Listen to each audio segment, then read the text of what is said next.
민주당 퍼주기 전 국민 25만 원씩 준다. 이 말이 여러분 사실일까요? 사실입니다. 더불어민주당이 22대 총선에서 민생지원금 공약을 했습니다. 전 국민에게 25만 원씩 지급한다고 말입니다. 예. 그러면 공약이잖아요. 이 공약은 반드시 말입니다. 실행이 될 거예요. 게다가 더불어민주당의 의석수를 보면 말입니다. 의석수를 보면 어마무시하잖아요. 21대에 이어서 22대에도 공룡야당이 됐고요. 핵심적인 법안을 만들고 법안을 계속해서 쏟아낼 수 있는 힘이 있는 거잖아요. 지금 범야권을 포함하면 192석이고요. 더불어민주당 단독으로도 과반이 넘어서 175석입니다. 그러면 이재명 더불어민주당이 약속을 했던 민생지원금 전국민 25만 원씩 주겠다. 이거 실천할 가능성 굉장히 높죠. 아마도 그럴 겁니다. 이게 윤석열 정부 입장에서도 계속 거부할 수 없거든요. 25만 원씩은 안 될지 모르지만 윤석열 정부도 야당과 협치를 한다는 측면에서 보면 25만 원 당연히 저는 줄 수 있다고 생각을 합니다. 그런데 중요한 것은요. 퍼주기가 이것만 있는 게 아니에요. 여러분 보세요. 민생지원금이 1인당 25만 원씩 지역화폐로 지급한다고 이야기했지만요. 아동수당도 있습니다. 18세 미만 자녀 1인당 월 2만 원씩 지급하겠다 하는 것도 있습니다. 여기에다가 신혼대출도 있습니다. 신혼대출. 가구당 10년 만기 1억 대출이에요. 기본대출이죠. 1자녀일 경우에는요. 자녀를 하나를 낳으면 무이자로 전환하고요. 2자녀가 되면 원금 50% 감면을 해주고요. 당연히 무이자 전환했고요. 3자녀가 되면 원금 전액 감면한다. 이게 더불어민주당의 공약입니다. 이렇게 되면 여러분 예산은 어떻게 될까요? 예산은 별로 관심이 없습니다. 더불어민주당도 국민의힘도 솔직히 예산에 대해서는 별로 관심이 없는 것 같아요. 일단 총선에 이기고자 그냥 죄송합니다. 이런 표현을 쓰겠습니다. 내질렀거든요. 당장 민생지원금만 하더라도요. 지역화폐로 지급한다고 하더라도 13조 예산이 필요합니다. 13조. 대단한 예산이죠. 안 그래도 말입니다. 올해 예산 늘어나서 통화량이 늘고 있거든요. 이거 또 뿌리면 제가 봐서는 점점 돈은 휴지 조각이 돼 갈 겁니다. 게다가 아동수당도 이게 결코 적은 돈이 아니거든요. 여기에다가 신혼대출까지 돈을 계속 풀자는 이야기. 저는 저출산 대책으로 신혼대출을 해야 된다. 저는 지금도 이미 하고 있고요. 많은 정책들을 하고 있는데 1억씩 대출을 해줘서 2자녀가 되면 50% 감면을 해주고 원금을요. 3자녀가 되면 원금 전액을 감면해 준다. 그런데 정책이 나쁘다 이렇게 평가할 수는 없습니다. 지금 말입니다. 대한민국이 침몰하고 있는 와중이기 때문에 저는 이 정책이 나쁘다 할 수는 없습니다. 문제는 너무 과하다는 데 문제가 있어요. 이게 처벌을 하더라도 너무 과하게 처벌을 하면 징벌적이라고 이야기하잖아요. 그래서 사람들이 진짜 많이 놀라거든요. 신혼대출도 저는 마찬가지라고 봅니다. 가구당 10년 만기 1억 대출을 해주고 이게 2년이 지나서 50% 2자녀면 50% 감면 3자녀면 원금 전액을 감면한다 그러면 과연 재정이 버텨낼 수 있을까요? 저는 그게 제일 문제라고 생각하는 거예요. 재정이. 아동수당도 마찬가지고요. 뭐 돈 주는 거 싫어할 리는 없겠죠. 재정이 버텨낼까요? 재정이 못 버텨내면 아무 필요 없거든요. 더 큰 문제는 이렇게 돈을 풀잖아요. 풀면은 안 그래도 지금 통화량 어마무시합니다. 문재인 정부 때 415조 5천억을 풀어서 말입니다. 지금 2017년에 2,471조 2천억 원이요. 2023년 기준으로 보면 3,830조 6천억 원입니다. 무려 말입니다. 무려 7년 사이에 63.5%가 늘었거든요. 현금이. 여러분 7년 사이에 63.5%가 늘었다는 것은 돈의 가치가 그만큼 떨어졌다는 거예요. 돈을 마구마구 뿌렸다는 겁니다. 이러면 여러분 물가는 어떻게 될까요? 물가는 또 올라갑니다. 물가의 고통은 계속되는 겁니다. 결국 말입니다. 퍼주기도 지원 정도에 되는 어떤 상황으로 가야지 막무가내 퍼주기를 하면 그게 시장에도 어마무시한 영향을 미친다는 뜻입니다.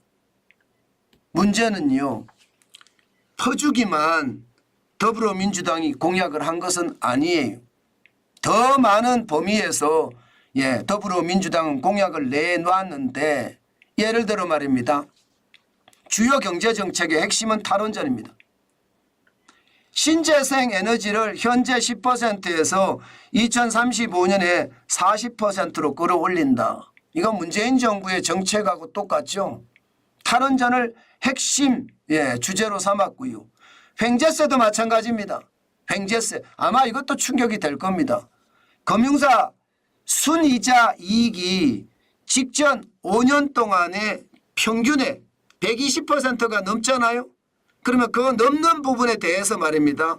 40%까지 기여금을 부과하겠다는 거예요. 40%까지 기여금을. 엄청나죠. 아마 이 횡재세는 전 세계 유일하게 대한민국에서 도입되지 않을까 싶어요. 지금 분위기라면 뭐 저는 거의 100% 도입할 거라고 생각이 들거든요. 여기에다가 금융투자소득세 이것도 마찬가지입니다. 5천만 원을 벌잖아요. 금융투자를 해서 주식투자해서 5천만 원 벌었다고 치자고요. 그럼 그 이상 버는 거 6천만 원을 벌었다. 그럼 1,000만 원이 더 벌었잖아요. 1,000만 원에 대해서는 20에서 25% 20% 과세를 한다는 거예요. 그러면 1,000만 원에 200만 원 과세를 한다는 이야기죠. 이거 언제부터요? 2025년까지 부과를 한다는 겁니다. 안 그래도 세금 많은데 또 세금 많이 올라가겠다 그런 생각이 들고요. 여기에다 비트코인 현물 상장지수펀드 ETF 발행을 하고 상장을 하고 거래 허용하겠다고 했습니다. 그러니까 비트코인이 안 그래도 김치 프리미엄이 있는 데다가 이거 툭툭툭툭 치고 올라갈 겁니다. 아마도 말입니다. 지금 제가 말씀드린 더불어민주당의 주요 경제 정책들은요. 시장에 영향을 굉장히 많이 미칠 겁니다. 윤석열 정부가 쉽게 말하면 말을 안 듣잖아요. 그러면 법안을 만들어서 그냥 패스트 트랙으로 통과시키면 그걸로 끝입니다. 거부권 행사한다고요? 계속해서 거부권 행사할 수 있을까요? 쉽지 않습니다. 계속해서 거부권 행사하기 진짜 쉽지 않습니다. 그런 상황이라면 여러분 지금 탈원전의 상황이나 횡재세나 금융투자소득세나 비트코인이나 아마 말입니다. 굉장한 저는 변화가 있을 거다 그렇게 생각을 합니다. 반면에 말입니다. 그동안 집권당 국민의힘이 추진해왔던 것은 지금 거의 뭐 사장될 것 같습니다. 당장 주 52시간제만 하더라도 개편 없다예요. 더불어민주당 유지입니다. 유지대로 갈 겁니다. 저는 경제에 지금 가장 크게 영향을 미치는 것이 주 52시간제라고 생각하거든요. 최저임금도 영향을 많이 미치지만 주 52시간제가 시장에는 엄청난 영향을 미칩니다. 주 52시간제가 도입이 되니까요. 저녁 있는 삶이 있는 것이 아니에요. 오히려 저녁 없는 삶이 되고요. 저녁 없는 삶이 되니까 어떻게 됩니까 여러분? 이게 장사가 안 돼요. 장사가 안 됩니다. 이거 굉장히 충격이거든요. 저는 자영업자 입장에서는요. 100% 말입니다. 주 52시간제 어떤 식이든 개편돼야 됩니다. 사실 자영업자들이 먹고 사는 것은 저녁 장사거든요. 근데 저녁 장사가 주 52시간제가 되면 안 되거든요. 이게 문제고요. 주 52시간제는요. 근로자에게도 압박, 사용자에게도 압박이거든요. 근로자는 주 52시간밖에 일을 못하니까 임금이 낮아서 투잡, 쓰리잡을 해야 되는 실정이고요. 고용자 입장에서, 고용주 입장에서, 사용자 입장에서도 보면 말입니다. 주 52시간제밖에 안 하니까 사람을 또 뽑기가 너무너무 힘듭니다. 요즘은요. 그러니까 안 뽑아요. 사람을 더 안 뽑고 차라리 매출을 낮춘다. 그러면 경제가 더 쪼그라지겠죠. 이게 사용자에게도 충격, 근로자에게도 충격, 이게 주 52시간제거든요. 그런데 이 주 52시간제는 이제 더 탄력이 붙을 거고요. 그러면 경제의 타격은 진짜 어마무시할 겁니다. 제가 여러 번에 걸쳐서 말씀을 드렸어요. 이 자영업자분들 아마 주 52시간인 제가 안 그래도 타격을 주고 있는, 장사 안 된다 장사 안 된다 하잖아요. 그 장사 안 된다가 바로 주 52시간제가 되고 나니까 사람들이 빨리 집에 가든가 그렇지 않으면 일하러 가든가 투잡을 해야 되고 쓰리잡을 해야 되니까 그것 때문에 저녁 손님이 많이 줄은 겁니다. 아마 앞으로 이 상황은 이제 그냥 그대로 갈 거고요. 임대차 2법 당연히 그냥 갈 겁니다. 전세금이 올라가고 폭등하고 전세금 대란이 일어나고 하는 것들 지금하고 다를 바가 전혀 없을 거예요. 임대차 2법 계약갱신 청구권제 전월세 상한제 계속 유지가 되고요. 상속증여세 이거는요 여러분 아마 기업 밸류 프로그램과 연계시켜서 이게 조정을 해야 될 텐데 조정이 안 될 것 같습니다. 뭐 조정을 한다고 하더라도 미미한 부분만 되겠죠. 여기에 중대재해기업처벌법 이거 5인 이상 사업장에 더불어민주당은 유지하겠다 했거든요. 이것도 말입니다. 기업가 정신을 훼손시킵니다. 일하고 싶은 의욕 완전히 망가뜨립니다. 왜냐하면 안전사고가 나면 1년 이상의 징역 또는 개인은 벌금이 5억이에요. 법인은요 10억 이하입니다. 망하죠. 당연히 망하죠. 그러니까 경제로 봐서는 지금 더불어민주당이 주도권을 쥐고 앞으로 움직일 것 같고요. 국민의힘은 그저 그렇게 따라갈 겁니다. 지리멸렬이잖아요. 그렇다고 윤석열 정부가 할 수 있느냐? 저는 정부도 거의 못한다고 생각을 합니다. 그만큼 말입니다.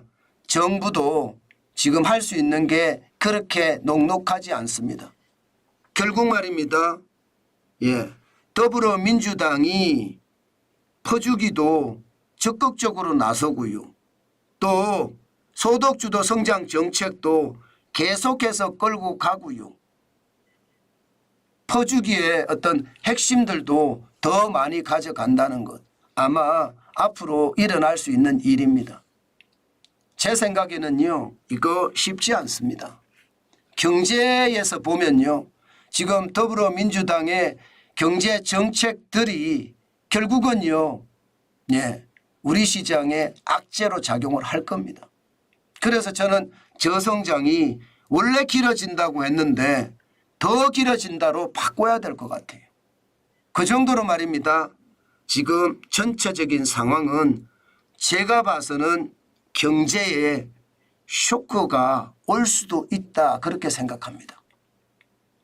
당장 더불어민주당이 퍼주기를 시작을 할 거고요.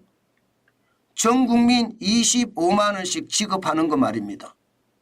여기에다가 소득주도 성장 정책을 계속 진화 발전시켜 나갈 겁니다. 이렇게 되면 국민의힘이나 윤석열 정부나 할 수 있는 게 굉장히 제한적이에요. 그러면 안 그래도 저성장이라고 했는데 앞으로는요 저성장이 더 길어진다 이렇게 말할 수 있을 것 같습니다. 우리는 여러분 확실하게 대응을 해서요. 이 저성장에 계속해서 이겨나가는 것 저는 반드시 여러분 필요하다고 생각합니다. 그냥 잘 되겠지, 뭐 잘 되지 않겠어? 이렇게 단순하게 시장을 보는 것은 저는 아니라고 봅니다. 반드시 말입니다. 아주 지독하게 봐야 되고요. 그래야만 여러분, 그래야만 요즘 같은 시기에는 생존할 수 있습니다. 지금 제일 중요한 것은 여러분, 제가 봐서는 독자 생존입니다. 각자 생존입니다. 이거 누가 강제할 수 있는 것도 아니고요. 내가 스스로 생존하지 못하면 부자의 반열에서 이제 밀려날 수도 있다. 그런 생각을 가지고 그냥 생존할 수 있는 방법을 찾아야 된다. 저는 그렇게 생각합니다. 그 생존할 수 있는 방법이 죄송하지만 여러분 정환진 TV에 있습니다. 그래서 여러분들하고 매일매일 소통하면서 정환진 TV를 굉장히 열심히 제가 할 테니까 여러분들이 많이 봐주시면 그만큼 좋은 일도 많이 생기지 않을까요? 저는 그렇게 생각해 봅니다. 그것이 말입니다. 지금 요즘 같은 시기, 대혼란 시기에 우리가 살아갈 수 있는 또 하나의 방법이 아닐까? 저는 여러분 그렇게 생각을 해봅니다. 참 중요한 이야기죠. 게다가 말입니다. 이번 선거에서 드러난 걸 보셨을 거예요. 상식이 안 통하잖아요. 상식이 안 통하는 세상은요. 내가 경쟁력을 가질 수밖에 없어요. 결국 내가 경쟁력을 가져야지 상식이 안 통하더라도 내가 그 상식을 만들어낼 수도 있다. 저는 그렇게 생각합니다.